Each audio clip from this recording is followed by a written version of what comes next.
Le Canadien n'a pas volé ce 7e match en Floride dimanche soir. Je vais aller plus loin que ça. C'est une erreur de le dire, d'avancer ça. Arrêtez de dire ça, c'est pas vrai.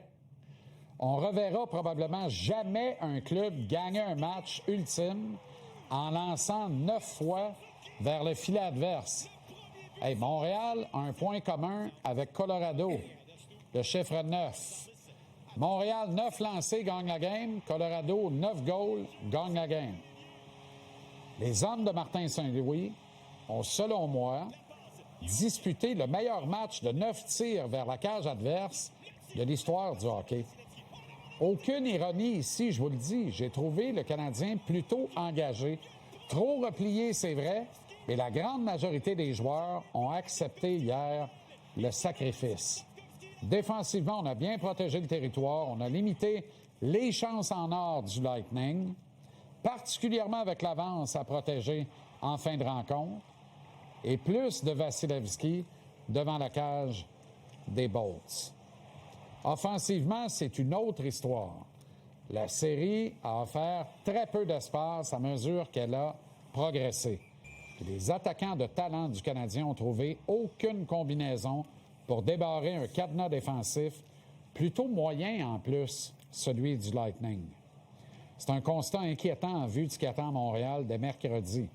Les Sabres en défensive, redoutables, talentueux, grands, gros, robustes, aurait dit Bob Gainey. Les ajustements vont devoir être apportés par Martin Saint-Louis.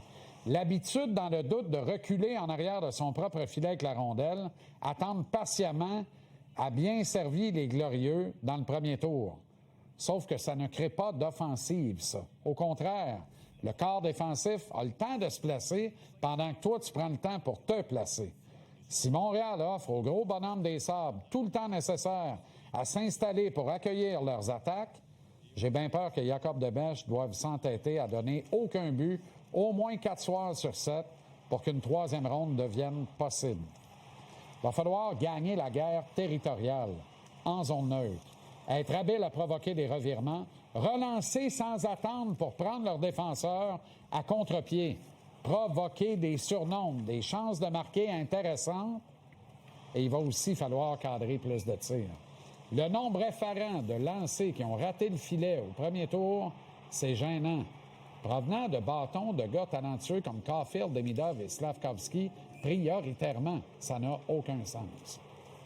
Lorsque l'étau se resserre, que les chances sont moins nombreuses, tu te dois d'être opportuniste, tu te dois de savoir en profiter. Les Canons du Lightning ont été plutôt timides en première ronde, à l'exception de Brandon Hagel. Le Canadien joue encore, malgré le blanchissage complet de Cole, Slav et Yvan à égalité numérique. Zorro plus Zorro égale Zorro, toute la gang. Ils ont une toute nouvelle occasion de faire oublier une contre-performance, un brin gênante contre Tampa. Ils vont avoir besoin du support des coachs afin que des ajustements soient apportés, notamment au jeu de puissance. Après les 3 buts de Slav dans le premier duel à Tampa, Montréal a été lamentable avec seulement 2 réussites en 21 tentatives entre les matchs 2 et 7.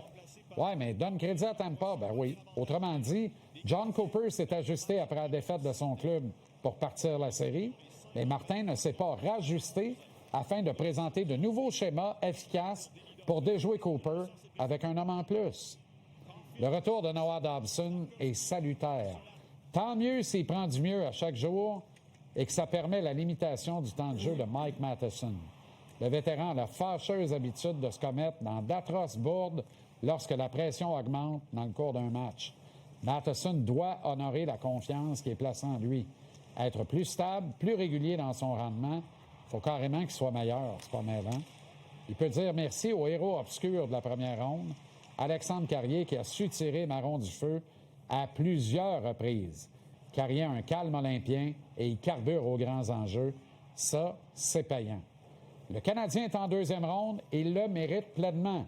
Il n'a pas volé son rendez-vous avec les Sabres de Buffalo.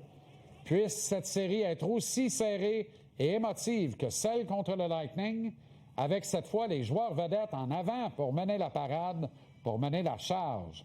Et alors, certains pourront cette fois dire, sans mentir, qu'il se sera agi d'une des meilleures séries des 20 dernières années Après tout, vous méritez ce qu'il y a de mieux.